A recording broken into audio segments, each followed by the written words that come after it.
போல் பாலபாஸ்கரன் கொடுக்கும் சிலுவையின் செய்தியை கேட்டுக்கொண்டிருக்கும் யாவரையும் இச்செய்தி மூலமாக சந்திப்பதில் பெரும் மகிழ்ச்சி அடைகிறோம். கர்த்தராகிய இயேசு கிறிஸ்துவனுடைய கிருபையும் தேவனுடைய அன்பும் பரிசுத்த ஆவியானவருடைய ஐக்கியமும் உங்கள் அனைவரோடும் கூட இருப்பதாக. ஆமென்.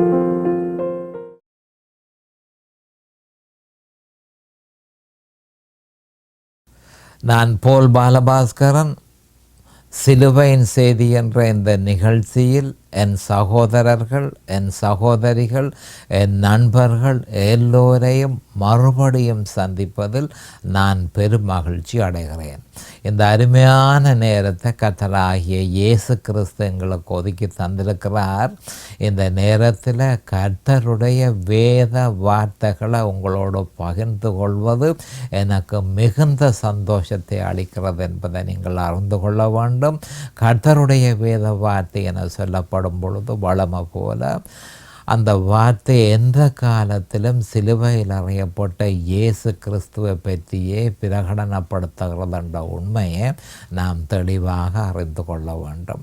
அப்போ கர்த்தருடைய வார்த்தை அவருடைய வாயிலிருந்து வெளிப்படுகிற ஒவ்வொரு வார்த்தையையும் கர்த்தருடைய வார்த்தை என்று நாம் சொல்லுகிறோம். ஆனபடியெல்லாம் உறுதிப்படுத்த வேண்டிய ஒரு விஷயம் இருக்குது. அது என்னென்று சொன்னால், நான் கேட்கிறது கர்த்தருடைய வார்த்தை தானோ, இது வேதத்தில் இருக்கிற வார்த்தை தானோ என்று சொல்லி அதை உறுதிப்படுத்த வேண்டியது மிக அவசியமாக இருக்கிறது. ஏராளமான மொழிபெயர்ப்புகள் தற்பொழுது நடைமுறையில் இருக்கிறபடியினால அநேகமான மொழிபெயர்ப்புகள், அதாவது வார்த்தைக்கு வார்த்தை மொழிபெயர்ப்புகளாக இல்லை. அது வார்த்தை ஒன்றை சொல்லுகிறது, அது அவர்கள் தங்களுடைய சிந்தனையை வார்த்தையாக போடுகிறார்கள். அதுகளை எல்லாவற்றையும் நாம் பார்க்கக்கூடாது, அதுகளை வாசிக்கக்கூடாது, அதுகளை அறியவும் கூடாது. அதைத்தான் ஆண்டவர் சொல்லியிருக்கிறார் மத்தேயு 4:4. மனுஷன் அப்பத்தினால் மாத்திரமல்ல, தேவனுடைய வாயிலிருந்து புறப்படுகிற ஒவ்வொரு வார்த்தையினாலும் பிழைப்பான். ஆனபடியால் மனுஷன் அது அவற்ற வார்த்தை தானோ, அவற்ற வாயிலிருந்தது ஒளிக்கிட்டது தானோ என்று சொல்லி அதை உறுதிப்படுத்த வேண்டியது மனுஷனுடைய கடமை. அது அவனுக்கு கஷ்டமாக இருந்த, என்ன சரியோ பிழையோ ஒன்று தெரியவில்லையா இருந்தால் அவன் ஜெபம் பண்ண கடவன். தேவன் அதை இலகுவாக்கி அந்த வசனத்தை நமக்கு தருகிறதுக்கு தயாராக இருக்கிறார் என்ற உண்மையை நாம் அறிந்து கொள்ள வேண்டும். இப்பொழுது நாம் ரோமர் 8:15 போவோம். அந்தபடி திரும்பவும் பயப்படுகிறதற்கு நீங்கள் அடிமைத்தனத்தின் ஆவியை பெறாமல் அப்பா பிதாவே என்று கூப்பிட பண்ணுகிற புத்திர சுவிகாரத்தின் ஆவியை பெற்றீர்கள். அப்போ இங்கே என்ன சொல்லப்பட்டிருக்குன்னு சொன்னால், அப்பா பிதாவே என்று கூப்பிட பண்ணுகிற புத்திர சுவிகாரத்தின் ஆவி. அந்த ஆவி என்ன? பரிசுத்த ஆவி. அடிமைத்தனத்தின் ஆவி என்ன? அசுத்த ஆவி. அப்போ அசுத்த ஆவியையும் பரிசுத்த ஆவியையும் பற்றித்தான் இங்கே சொல்லப்பட்டிருக்கிறது என்ற உண்மையை நாம் தெளிவாக அறிந்து கொள்ள வேண்டும். இந்த வேத வாக்கியத்துக்கு நான் கொடுத்திருக்கிற தலையங்கம் அடிமைத்தனத்தின் ஆவி, பயத்தின் ஆவி, புத்திர சுவிகாரத்தின் ஆவி. அப்போ கவனமாக பார்த்து கொள்ளுங்கள். அடிமைத்தனத்தின் ஆவிதான் பயத்தை கொடுக்கிறது. அடிமைத்தனத்தின் ஆவி, பயத்தின் ஆவி, புத்திர சுவிகாரத்தின் ஆவி. அப்போ அடிமைத்தனத்தின் ஆவி பயத்தை கொடுக்கும், புத்திர சுவிகாரத்தின் ஆவி பயத்திலிருந்து விடுதலை கொடுக்கும் என்ற உண்மையை நாம் தெளிவாக அறிந்து கொள்ள வேண்டும். நாம் இப்பொழுது ஜெபத்திற்கு கடந்து செல்லுவோம். அருமையானங்கள் பிதாவே, எமக்கு ஸ்தோத்திரம். பரலோகத்தின் தேவனே, எமக்கு ஸ்தோத்திரம். உம்முடைய குமாரன் இயேசு கிறிஸ்துவை பலியாக சிலுவையில் ஒப்பு கொடுத்து அவருடைய வெளியேறப்பெற்ற இரத்தத்தினால் தேவரே நீர் எங்களை மீட்டு கொண்டீர். அதற்காக இன்றைக்கும் ஸ்தோத்திரம். அருமையான பிதாவே, இந்த நேரத்தில் நேரத்தில் இதனை கேட்டுக்கொண்டிருக்கும் என் சகோதர சகோதரிகள் நண்பர்கள் எல்லோரையும் தேவரீர் ஆசீர்வதித்து அபிஷேகித்து அவர்களுக்கு பிரகாசமான மனக்கண்களை கொடுத்து உம்முடைய வேத வார்த்தைகளை அறிந்து கொள்ளக்கூடிய பாக்கியத்தை கொடுத்தருள வேணுமென்றும் அதே நேரம் அடியேனையும் அபிஷேகித்து உம்முடைய பரிசுத்த ஆவியானவர் அவரே போதகராக இருக்கிறார், அவரே ஆசிரியராக இருக்கிறார், அவரே போதனை செய்ய வேண்டும் என்று இயேசு கிறிஸ்துவின் நாமத்தினால் கேட்டுக்கொள்கிறேன் பிதாவே. ஆமேன் and amen and amen. Hallelujah, hallelujah, hallelujah. Thank you, Jesus. Praise the Lord, praise the Lord, praise the Lord. Hallelujah. இப்போ இறுதி செய்தியில் கடைசியாக நான் உங்களுக்கு சொன்ன செய்தியில் இறுதியாக நான் உங்களுக்கு என்ன சொன்னேன் என்று சொன்னால், ஒரு முக்கியமான ஒரு வேத வாக்கியத்தை உங்களுடைய கவனத்துக்கு கொண்டு வந்திருந்தேன். மத்தேயு 11ஆம் அதிகாரம் 28ஆம் வசனத்திலிருந்து 30வது வசனம் வரையும். அப்போ அதை சுருக்கமாக என்ன மாதிரி என்று சொன்னால், அப்போ 3 நிபந்தனைகள் அங்கு இருக்கிறதாக நான் உங்களுக்கு சொல்லியிருந்தேன். முதலாவது நிபந்தனை என்னென்று சொன்னால், வருத்தப்பட்டு பாரம் சுமக்கிறவர்களே, அடிமைத்தனத்தின் ஆவியினுடைய நுகத்தை கழுத்தில் போட்டுக்கொண்டு வேதனைப்படுகிற மனுஷர்களே என்று சொல்லி இஸ்ரவேலியர்களுக்கு மட்டும் சொல்லவில்லை, உலகத்தில் உள்ள சகல கிறிஸ்தவர்களுக்கும் சொல்லப்பட்டிருக்கிறது. வருத்தப்பட்டு பாரம் சுமக்கிறவர்களே, நீங்கள் எல்லோரும் என்னிடத்தில் வாருங்கள். அதாவது நீங்கள் எங்கே போக வேணும்?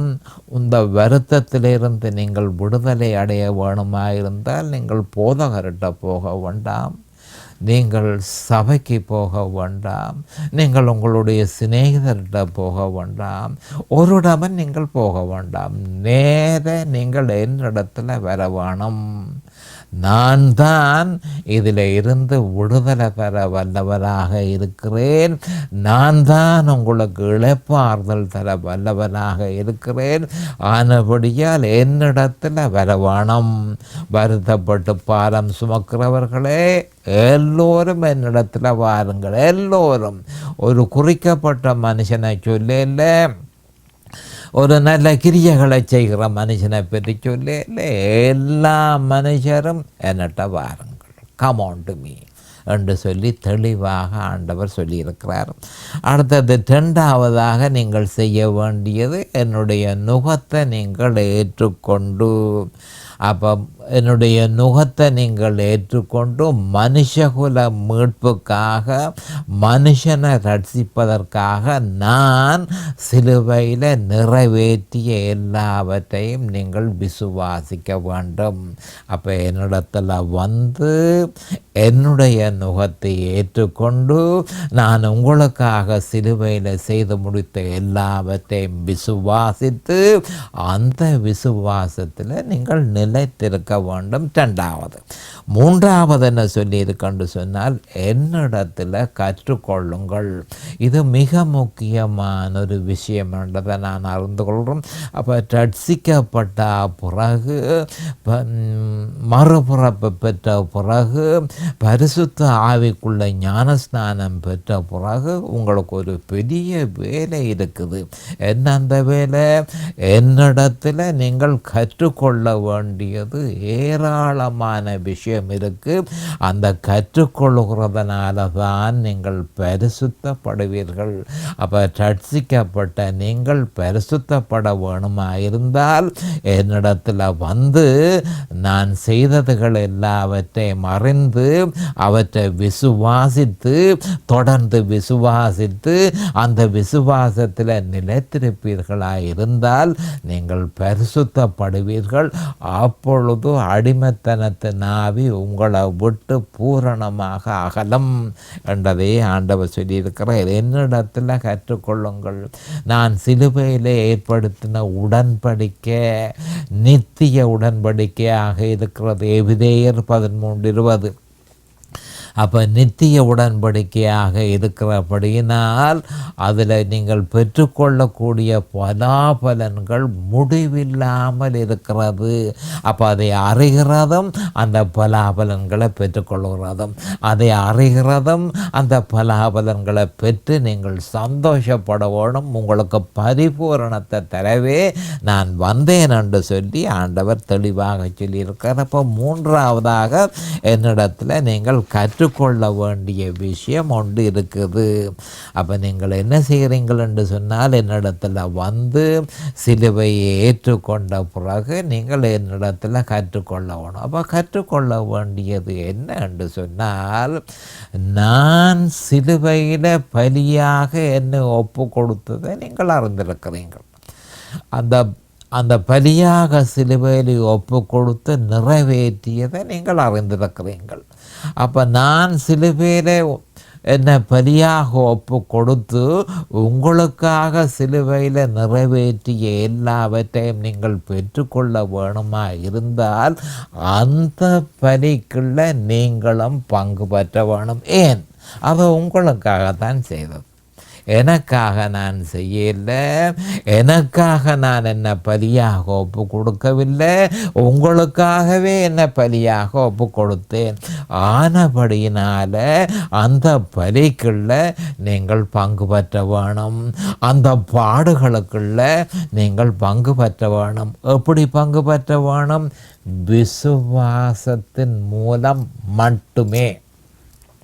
அப்போ விசுவாசத்தின் மூலம் அந்த பலிக்குள்ள பங்கு பெற்ற வேணும், என்னுடைய பாடுகளுக்குள்ள பங்கு பெற்ற வேணும். அப்படி பங்கு பெற்றுவீர்களாக இருந்தால், என்னுடைய மரணத்தின் சாயலில் நீங்கள் பங்கு பெற்றுபவர்களாக இருந்தால், என்னுடைய உயிர்த்தெழுதலின் சாயலிலும் நீங்கள் இணைக்கப்படுவீர்கள். என்னுடைய மரணத்தின் சாயலில் நீங்கள் இணைக்கப்படுவீர்கள், ஆனால் என்னுடைய உயிர்த்தெழுதலின் சாயலிலும் நீங்கள் இணைக்கப்படுவீர்கள் என்று சொல்லி ரோமர் 6:5 சொல்லப்பட்டிருக்கிறது. அப்போ அந்த மாதிரி அப்போ விசுவாசத்தின் மூலம் நாம் அதில் பங்கு பெற்ற வேணும். அப்போ நான் சொல்லுகிறது என்ன மாதிரி என்றால், ஒவ்வொரு விசுவாசியும் பங்கு பற்றி விசுவாசி அவருடைய பாடுகளுக்குள்ள அவருடைய பலிக்குள்ள தானும் பங்கு பெற்ற வேணும். எப்படி பங்கு பெற்றுகிறது? நான் அவரை ஏற்றுக்கொண்ட உடனேயே நான் அதில் பங்கு பெற்றுகிறேன் என்றதை விசுவாசிக்க வேணும். இயேசு கிறிஸ்துவை சொந்த இரட்சகராக ஏற்றுக்கொண்ட பொழுதே நான் அந்த பாடுகளுக்குள்ள அந்த பலிக்குள்ள நான் பங்கு பெற்றுகிறேன். அப்போ அவரை ஏற்றுக்கொண்ட பொழுது நான் அவரோடு கூட அவருடைய சரீரத்தில் இணைந்து கொண்டேன், அவரோடு கூட சிலுவையிலே அறையப்பட்டேன், அவரோடு கூட மரித்தேன், அவரோடு கூட அடக்கம் பண்ணப்பட்டேன், அவரோடு கூட உயிர்த்தெழுந்தேன், இப்பொழுது நான் அவரில் பிழைத்திருக்கிறேன் என்று சொல்லி ஒரு கிறிஸ்தவன் அடிக்கடி அதனை விசுவாசிக்க வேணும். அவருடைய பலியில் பங்கு பெற்ற வேணும், அவருடைய பாடுகளுக்குள்ள பங்கு பெற்ற வேணும், அவருடைய மரணத்துக்குள்ள பங்கு பெற்ற வேணும். அப்படி பங்கு பெற்றும் பொழுது அவன் உயிர்த்தெழுந்த வாழ்க்கையை பெற்றுக்கொள்வான் என்பதை நிச்சயமாக அவன் அறிந்திருக்க வேண்டும். அப்பொழுது இந்த அடிமைப்படுத்துகிற ஆவி முற்றும் முழுதுமாக விலகி, பயத்தின் ஆவி முற்று முழுதுமாக விலகி புத்திர சுவிகாரத்தின் ஆவி பூரணமாக ஆட்சி செய்யும். அதை விசுவாசிக்கிறவனை முற்று முழுதுமாக ஆண்டு கொள்ளும் என்றதை நாம் அறிந்து கொள்ள வேண்டும். அப்போ இப்படி இருக்க பயத்தின் ஆவி என்பதன் ஆவிக்குரிய பொருளை கொஞ்சம் விவரமாக பார்ப்போம். எப்பொழுது இந்த பயத்தின் ஆவி வருகிறது? கிறிஸ்தவர்கள் பயத்தினால் வேதனைப்பட்டு கொண்டிருக்கிறார்கள். ஏராளமான கிறிஸ்தவர்கள் எந்த நேரமும் பயம். அப்போ இந்த பயத்தின் ஆவி அவர்களை கவி பிடித்திருக்கிறது எப்படி என்றதை நாம் அறிந்து கொள்ள வேண்டும். தேவனுடைய நியாய பிரமாணங்களையும் மனுஷனுடைய பிரமாணங்களையும் சுயபலத்தினால் நாம் கடைப்பிடிப்போமாயின், சபைக்கு போனால் போதகர் ஏராளமான கட்டளைகளை கொடுக்கிறார், மனுஷர்கள் ஏராளமான கட்டளைகளை ஏற்படுத்துகிறார்கள். சிலர் தேவனுடைய நியாயப்பிரமாணங்களை செய்ய முயற்சிக்கிறார்கள். அப்படி நாம் செய்ய முயற்சிக்கும் பொழுது நாம் அறிய வேண்டியது என்னன்னு சொன்னால், நம்முடைய சுயபலத்தினால அந்த பிரமாணங்களை செய்ய நாம் ஒரு பொழுதும் முயற்சிக்கக்கூடாது. அப்படி முயற்சி செய்வோமா இருந்தால் உடனடியாக பயத்தின் ஆவி ஆட்கொள்ளும், பயத்தின் ஆவி ஆக்கிரமிக்கும். ஏனென்று சொன்னால் எப்படி பயத்தின் ஆவி ஆக்கிரமிக்கிறதற்கு. அப்போ பிரமாணங்களை செய்ய ஒளிக்கிடுகிறவன் தன்னுடைய ரட்சிப்பு, பரிசுத்தம், தேவநீதி முதலியவைகளை தான் நியாய பிரமாணத்தை செய்வதனால்தான் தனக்கு ஏற்படுகிறதென்று விசுவாசிக்கிறபடியினால்.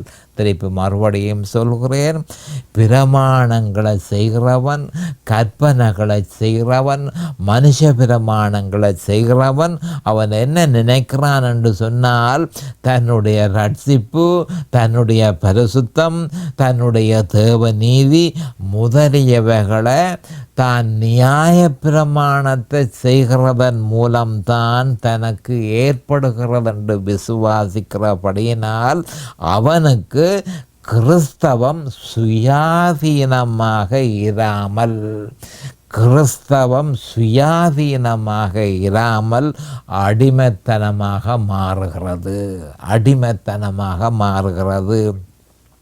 லூக்கா 18:12-13 இது பற்றி விவரமாக சொல்லப்பட்டிருக்கிறது. அப்போ அவன் அடிக்கடி என்னால் மனுஷனால் கீழ்ப்படிய முடியாது, நியாய பிரமாணத்தை செய்ய முடியாது. அப்போ அடிக்கடி அப்படிப்பட்ட மனுஷன் அடிக்கடி நியாய பிரமாணத்தை மீறுகிறான். அப்போ பரிசுத்த ஆவியானவருடைய உதவி இல்லாமல் இந்த சட்டபூர்வமான வேலையை செய்ய முடியாதபடியினால் அவன் சீக்கிரமாய் விழுந்து போகிறான். அப்போ என்ன நடக்கிறது? அப்படி அவன் நியாயப்பிரமாணத்தை செய்யவில்லையே என்று நினைத்து அவன் வீழ்ந்து போகிறான். அவனால் செய்ய இயலாது. அப்போ பரிசுத்த ஆவியானவருடைய உதவி கிடைக்காமல் அதனை செய்ய முடியாது. அப்போ அவன் விழுந்து போகிற நேரத்தில் என்ன நடக்குது? பயத்தின் ஆவி எங்கே என்று நின்று உடனடியாக அவனை ஆட்கொள்ளுகிறது, உடனடியாக அவனை ஆக்கிரமிக்கிறது.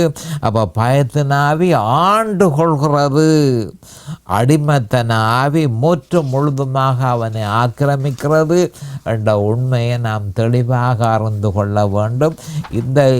இந்த துர்ப்பாக்கியமான நிலைமையிலே அநேகமான கிறிஸ்தவர்கள் இருக்கிறார்கள். அப்போ இதிலிருந்து விடுதலை பெறுவதற்கு அவன் நியாய பிரமாணத்தை தான் நிறைவேற்ற வேண்டும் என்ற எண்ணத்தை தவிர்த்து முழுவதுமாக அவன் மனதில் ஒரு எண்ணத்தை உருவாக்க வேணும். என்ன மாதிரியான எண்ணம்? அது வேத வாக்கியத்தின்படி அந்த எண்ணத்தை அவன் உருவாக்கலாம்.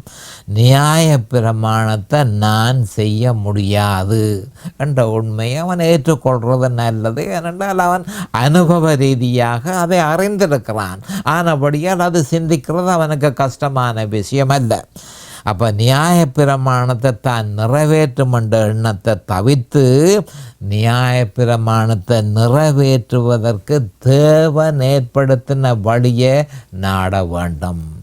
தேவன் ஏற்படுத்தின வழியை நாட வேண்டும்.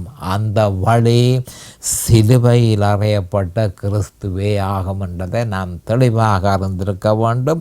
அவர் ஏற்கனவே அவனுக்காக நியாயப்பிரமாணத்தை முழுதுமாக நிறைவேற்றினது மட்டுமல்ல, மத்தேயு 5:17-18 இது பற்றி சொல்லப்பட்டிருக்கிறது. அப்போ ஏற்கனவே நம்முடைய ஆண்டவராகிய இயேசு கிறிஸ்து நியாயப்பிரமாணத்தை முழுதுமாக அவனுக்காக நிறைவேற்றினது மட்டுமல்ல, அவன் நியாயப்பிரமாணத்தை நிறைவேற்றாதபடியினால் அவனுக்கு ஏற்பட்ட தண்டனையையும் சிலுவையில் பெற்று அவனுக்கு சதா காலத்திற்கும் விடுதலை கொடுத்திருக்கிறபடியால் அவரையும் அவர் சிலுவையில் நிறைவேற்றியதையும் அவன் தொடர்ந்து விசுவாசிப்பானாயின் தேவன் அவனை ஒருபொழுதும் நியாயப்பிரமாணத்தை மீறாதவனாகவும் நியாயப்பிரமாணத்தை பரிபூரணமாக நிறைவேற்றினவனாகவும் பார்க்கிறார். மிக முக்கியமான விஷயம். மனுஷா, உன்னால் ஒன்றுமே செய்ய முடியாது. கிறிஸ்தவனே, உன்னால் இயலாது. ஆனபடியால் அதை செய்து முடித்தவரை விசுவாசி. உன் பாவத்திற்காக அவர் எல்லா தண்டனையும் நிவர்த்தி செய்திருக்கிறார். முற்று முழுதுமாக என்ன செய்திருக்கார் என்று சொன்னால், சதா காலத்துக்குமாக தண்டனைக்கு நீ செலுத்த வேண்டிய தண்டனை அவர் செலுத்தி உன்னை அந்த பிரச்சனையில இருந்து விடுதலை தந்திருக்கிறார். அதனை நீ விசுவாசிக்கலாம். எனக்காக கிறிஸ்து எல்லாவற்றையும் சிலுவையில் செய்தார். நான் நியாயப்பிரமாணத்தை செய்யவில்லை, அவர் எனக்காக நியாயப்பிரமாணத்தை செய்து முடித்தார். அது மட்டுமில்லை, நான் நியாயப்பிரமாணத்தை செய்யாததன் நிமித்தம் எனக்கு ஏற்பட்ட அந்த தண்டனை அவர் சிலுவைக்கு போய் தன்னை பலியாக கொடுத்து அந்த தண்டனையை சிலுவையில் செலுத்தி என்னை அந்த பாவத்தில் இருந்து விடுதலை தந்தார். அந்த தண்டனையில் இருந்து எனக்கு விடுதலை தந்தார் என்று சொல்லி ஒருவன் விசுவாசிப்பானாயின் தேவன் அவனை, அதாவது முற்று முழுதுமாக நியாயப்பிரமாணத்தை நிறைவேற்றினவனாக பார்க்கறது மட்டுமல்ல, ஒரு பொழுதும் அவன் நியாயப்பிரமாணத்தை மீறவில்லை என்று சொல்லியும் தேவன் பார்க்கிறார். அப்போ நியாயப்பிரமாணத்தை அவன் நிறைவேற்றினவனாகவும் ஒரு பொழுதும் அவன் நியாயப்பிரமாணத்தை மீறவில்லை என்று சொல்லி அவர் பார்க்கிறார். அப்படி என்றால் தேவனுடைய நியாயப்பிரமாணத்தை நாம் செய்ய வேண்டியது இல்லையா என்று சொல்லி இயற்கையாகவே ஒரு கேள்வி எழும்புகிறது. அநேகமான கிறிஸ்தவர்களும் இந்த கேள்வியை கேட்கிறார்களாம். நான் நியாயப்பிரமாணத்தை செய்ய வேண்டும். 3000 வருஷத்துக்கு முந்தி ஆரம்பத்தில் பொய் சொல்லாதே என்று சொல்லப்பட்டிருந்தால், திருப்பி சொல்கிறேன், மறுபடியும் சொல்கிறேன், அதாவது 10 கட்டளைகளில் பொய் சொல்லக்கூடாது, களவெடுக்கக்கூடாது என்று அப்போ சொல்லி இருந்தால், இப்போவும் பொய் சொல்லக்கூடாது, இப்போவும் களவெடுக்கக்கூடாது. அப்போ நாம் நியாயப்பிரமாணத்தை செய்ய வேண்டும் என்ற எண்ணம் நமக்கு இருக்க வேண்டிய அவசியம் இல்லை. அதை மனதில் கிறிஸ்தவன் அறிய வேண்டிய விஷயம், நாம் நியாயப்பிரமாணத்தை செய்ய வேண்டிய அவசியம் இல்லை. ஏன்? கிறிஸ்து எனக்காக நியாயப்பிரமாணத்தை செய்து முடித்திருக்கிறார். அப்போ கிறிஸ்துவையும் அவர் சிலுவையில் நிறைவேற்றியதை விசுவாசித்து அந்த விசுவாசத்தில் நிலைத்திருக்கும் பொழுது, லூக்கா 9:23, பரிசுத்த ஆவியானவர் நியாயப்பிரமாணத்தை நம்மில் நிறைவேற்றுகிறார் என்ற சிந்தனை நம்மில் எப்பொழுதும் நிலைத்திருக்க வேண்டும். அப்படி இருந்தும் ஒருவேளை நாம் நியாயப்பிரமாணத்தை மீறினால் அதற்கு தேவனால் நியமிக்கப்பட்ட வழி 1 யோவான் 1:9 அதனை பின்பற்றி மறுபடியும் தேவனோடு உறவை பலப்படுத்துவோமாக. எது நல்லது என்பதை விசுவாசி அமர்ந்திருந்து யோசிப்பானாக. நான் நியாயப்பிரமாணத்தை செய்து என்ன சங்கடத்துக்குள் மாட்டுவதோ, அடிமைத்தனத்தின் ஆவி என்னை மேற்கொள்ளுகிறதற்கு நான் பாதையை திறந்து கொடுக்கிறதோ, அல்லது எனக்காக எல்லாவற்றையும் செய்தவரை விசுவாசித்து அந்த நன்மைகள் எல்லாவற்றையும் பெறுகிறதோ, எது நன்மையானது என்றது, எது நன்மையானது, எது புத்திசாலித்தனமானது என்பதை மனுஷன் யோசிப்பானாக. அப்போ நியாயப்பிரமாணத்தை செய்ய முயற்சி செய்து தேவனுடைய உக்கிரகோபத்தை சம்பாதிப்பது நல்லதோ, அல்லது கிறிஸ்துவை அவர் சிலுவையில் நிறைவேற்றியதையும் விசுவாசித்து தேவனிடத்திலிருந்து கிருபையை பெறுவது நல்லதோ, எது நல்லது என்பதை அதாவது கிறிஸ்தவன் தீர்மானிப்பானாக. அவனுடைய தீர்மானம் ஒன்றில் ஜெயம் கொண்ட கிறிஸ்தவ வாழ்க்கையே அல்லது சீரழிந்த கிறிஸ்தவ வாழ்க்கையே அவனுக்கு உறுதிப்படுத்தும். அவனுடைய தீர்மானத்திலேயே அது தங்கி இருக்கிறது.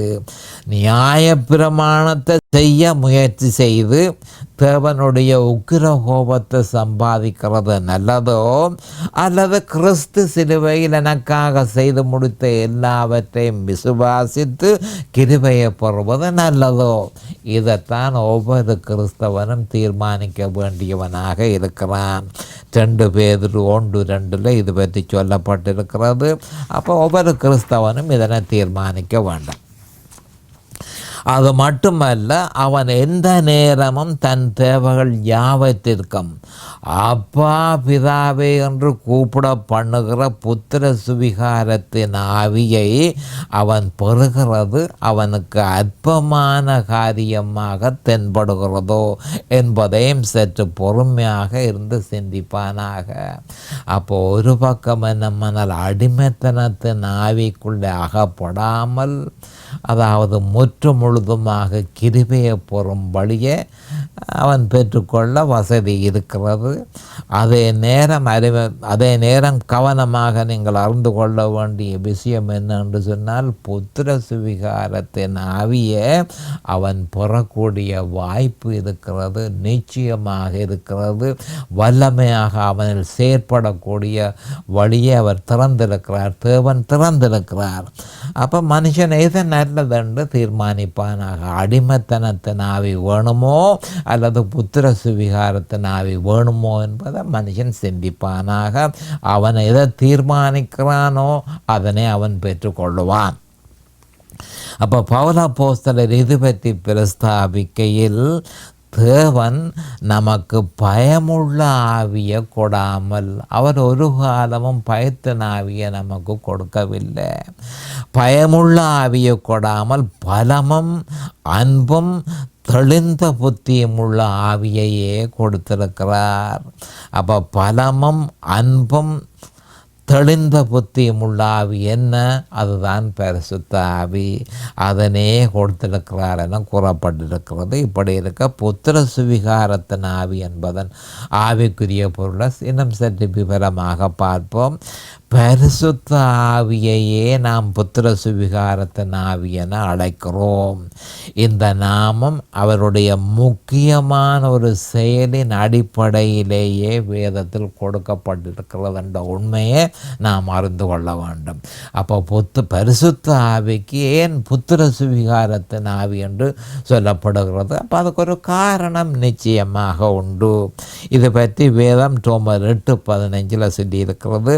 அந்தபடி திரும்பவும் பயப்படுகிறதற்கு நீங்கள் அடிமைத்தனத்தின் ஆவியை பெறாமல் அப்பா பிதாவே என்று கூப்பிட பண்ணுகிற புத்திர சுவிகாரத்தின் ஆவியை பெற்றீர்கள் என்று தெளிவாக சொல்லப்பட்டிருக்கிறது. அது எப்படி என்றால், நாம் எல்லோரும் அறிந்து கொள்ள வேண்டிய விஷயம் என்னென்று சொன்னால், நாம் எல்லோரும் அக்கிரமங்களினாலும் பாவங்களினாலும், ரோமர் 3:23 இது உறுதிப்படுத்தப்பட்டிருக்கிறது. நாம் எல்லோரும் அக்கிரமங்களினாலும் பாவங்களினாலும் மரித்தவர்களாக இருந்தோம். கீழ்ப்படியாமையின் பிள்ளைகளாயும் ஆகாயத்து அதிகார பிரபுவாகி ஆவிக்கேற்றபடியாகவும் நடந்தோம். சாத்தான் சொன்னபடி நாம் நடந்தோம். மாம்ச இச்சைகளின்படியே நடந்து மாம்சமும் மனதும் விரும்பினவர்களை செய்து சுபாவத்தினாலே மற்றவர்களைப் போல அவ்விசுவாசிகளைப் போல கோப ஆக்கினையின் பிள்ளைகளாக இருந்தோம். ஆனால் தேவனோ இரக்கத்தில் ஐஸ்வர்யம் உள்ளவாய். நேரம் சமீபமாகிவிட்டது. முக்கியமான விஷயம், இதை பற்றி அடுத்த செய்தியில் விவரமாக பார்ப்போம். அது வரைக்கும் கர்த்தராகிய இயேசு கிறிஸ்துவின் நாமத்தினால் நான் உங்களை ஆசீர்வதிக்கிறேன். அவருடைய கிருபையும் அவருடைய இரக்கமும் உங்களுக்கு தாராளமாக கிடைப்பதாக. இயேசுவின் நாமத்தில் பரிசுத்த பிதாவே. ஆமேன் அண்ட் ஆமேன் அண்ட் ஆமேன். இந்த சிலுவையின் செய்தியை கேட்பவர்கள் அதன் ஆவிக்குரிய பலனை பூரணமாக அடைய வேண்டும் என்பதே நம்முடைய பிரார்த்தனையாகும். தொலைபேசி மூலம் தொடர்பு கொள்ள விரும்புவோர் 647-465-1224 மூலமும், இமெயில் மூலம் தொடர்பு கொள்ள விரும்புவோர் paulbalabaskaran@gmail.com மூலமும் தொடர்பு கொள்ளலாம்.